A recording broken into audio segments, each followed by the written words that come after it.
नमस्कार बच्चों, आप सभी का स्वागत है आपकी अपनी हिंदी कक्षा में। आज हम इस वीडियो में सीबीएसई के पाठ्यक्रम में शामिल क्लास 7th का पाठ 4 कठपुतली पढ़ेंगे। कठपुतली के कवि भवानी प्रसाद मिश्र जी हैं। तो चलिए हम सबसे पहले कवि परिचय पढ़ते हैं। भवानी प्रसाद मिश्र जी का जन्म 29 मार्च 1913 ईस्वी में जिला होशंगाबाद मध्य प्रदेश में हुआ। मृत्यु इनकी 20 फरवरी 1985 ईस्वी में हुई। ये हिंदी के प्रसिद्ध कवि और गांधीवादी विचारधारा के कवि रहे हैं।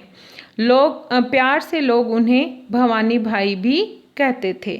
तो ये है कवि परिचय और आगे हम बात करते हैं कविता परिचय का। हिंदी की जो ये पोएम है कठपुतली, इसको इंग्लिश में क्या बोलते हैं? कठपुतली को पपेट। तो चलिए हम इस कविता में क्या महत्वपूर्ण है उसकी जानकारी लेते हैं। इस कविता में कठपुतली का अस्तित्व कैसा होता है ये बताया गया है। इस कविता में कठपुतलियाँ अपनी आज़ादी की इच्छा प्रकट करती हैं। सदियों से बंधी और दूसरे के इशारों पर नाचती कठपुतली को क्रोध आ जाता है, गुस्सा आ जाता है।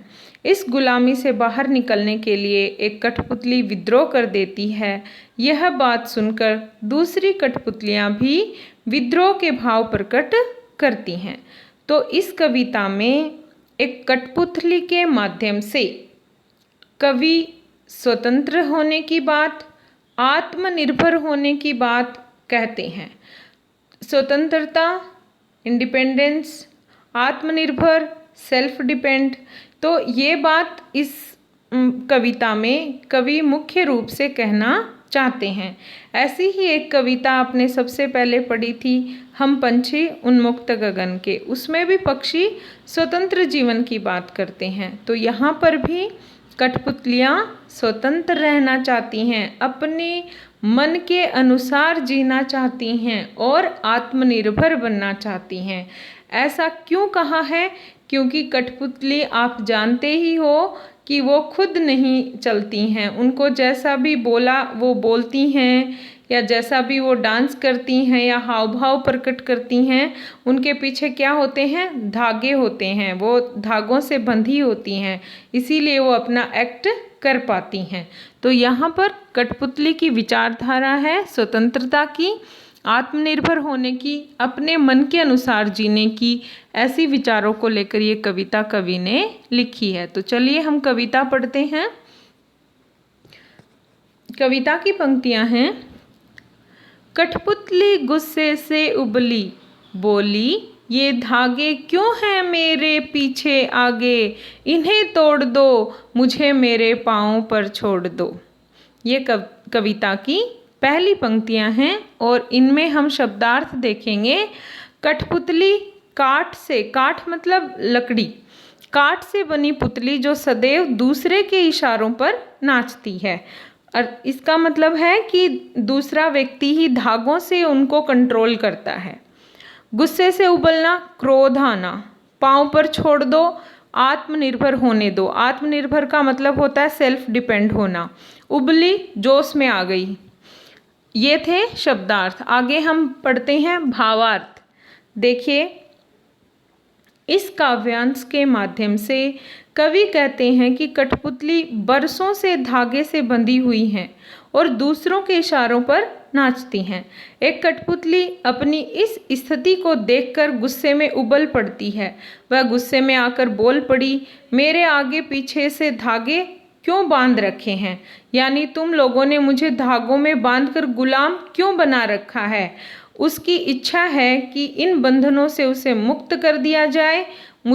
कठपुतली क्या कहती है? मुझे अपने पैरों पर खड़ा होने दिया जाए।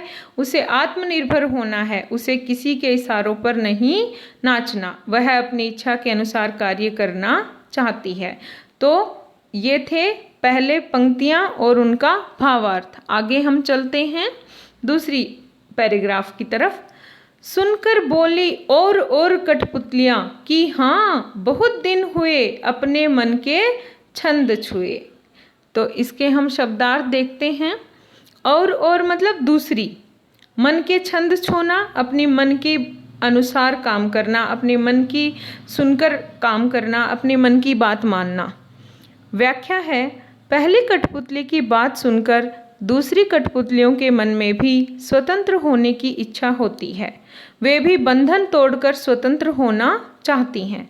दूसरी कठपुतलियां भी कहने लगती हैं, हम भी काफ़ी समय से पराधीन हैं।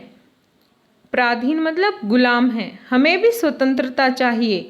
कठपुतलियां कहती हैं कि उनके मन की कोई इच्छा अभी तक पूरी नहीं हुई, उन्हें अपने मन मर्जी के काम करने का अवसर नहीं मिला, अतः सभी कठपुतलियां विद्रोह के लिए तैयार हो जाती हैं। आगे हम देखते हैं। मगर पहली कठपुतली सोचने लगी, ये कैसी इच्छा मेरे मन में जगी। तो इसके शब्दार्थ हैं, इच्छा मन के भाव, मन हृदय, जगी मतलब सोचना या जगना, कोई भी थॉट आना।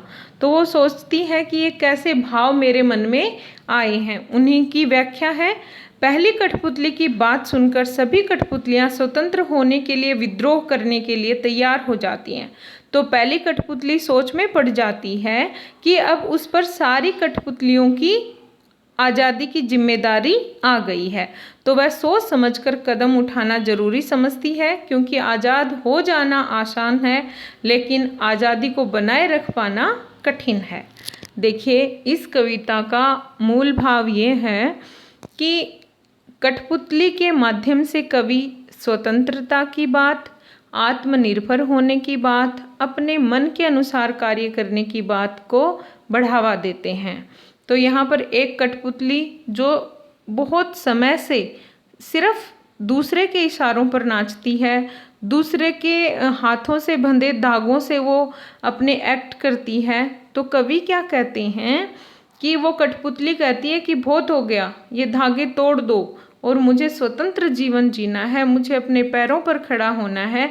ये बात जैसे ही दूसरी कठपुतलियों ने सुना तो वो भी क्या कहती हैं, हाँ बहुत दिन हो गए, हम अपनी मर्जी से नहीं जी रही हैं, तो हमें भी स्वतंत्र होना है। ये बात जैसे ही पहली कठपुतली ने सुनी तो वो सोचने लग गई कि ये जो विद्रोह की भावना सब कठपुतलियों में उसने पैदा की है, तो इसके कारण उसे अधिक जिम्मेदार होना पड़ेगा। तो वो एक बार इस बात को फिर से सोचने लग जाती है। ये इस कविता का मूल भाव है। मैंने व्याख्या आपको एग्ज़ाम में आपको कैसे लिखना है, उत्तर आपको कैसे देना, उस तरीके से मैंने आपको यहाँ पर व्याख्या लिख कर दी है। तो चलिए आगे हम बात करते हैं प्रश्न अभ्यास की। जैसे कि एग्ज़ाम में आपको पठित पद्यांश दिया जाता है और फिर 5 प्रश्न पूछे जाते हैं, वैसे ही मैंने यहाँ पर 5 प्रश्न बनाए हैं। पहला प्रश्न है, प्रस्तुत कविता के कवि का नाम क्या है? तो पहला ऑप्शन है नागार्जुन, दूसरा शिवमंगल सिंह सुमन, तीसरा है भवानी प्रसाद मिश्र और चौथा है प्रयाग शुक्ल। तो हमें पता है उत्तर ग भवानी प्रसाद मिश्र। अगला प्रश्न है, कठपुतली गुस्से में क्यों उबल पड़ी? उसे गुस्सा क्यों आया? पहला ऑप्शन है वह स्वतंत्र होना चाहती थी, दूसरा है वह अकेले रहना चाहती थी, तीसरा ऑप्शन है पराधीनता से परेशान थी और अगला है उपयुक्त सभी। तो इसका पहला उत्तर सही होगा, वह स्वतंत्र होना चाहती थी। अगला प्रश्न है, कठपुतली शब्द का क्या अर्थ है? काठ की पुतली, काठ की गुड़िया, गांव की पुतली या प्लास्टिक की गुड़िया? तो उत्तर है काठ की पुतली। प्रश्न नंबर 4, दूसरी कठपुतलियाँ क्या बोली? हमें आज़ादी चाहिए, हमें आत्मनिर्भर होना है स्वतंत्र होने के लिए। तो इसमें उत्तर क्या होगा? ये सभी सही हैं, क्योंकि उनको आज़ाद होना है, आत्मनिर्भर भी बनना है। अगला है प्रश्न नंबर 5, हमें अपने मन के छंद छुए का क्या अर्थ है? अपने मन का काम, अपने लिए जीना, अपने मन की बात सुनना या नया जीवन जीना? उत्तर है ग अपने मन की बात सुनना।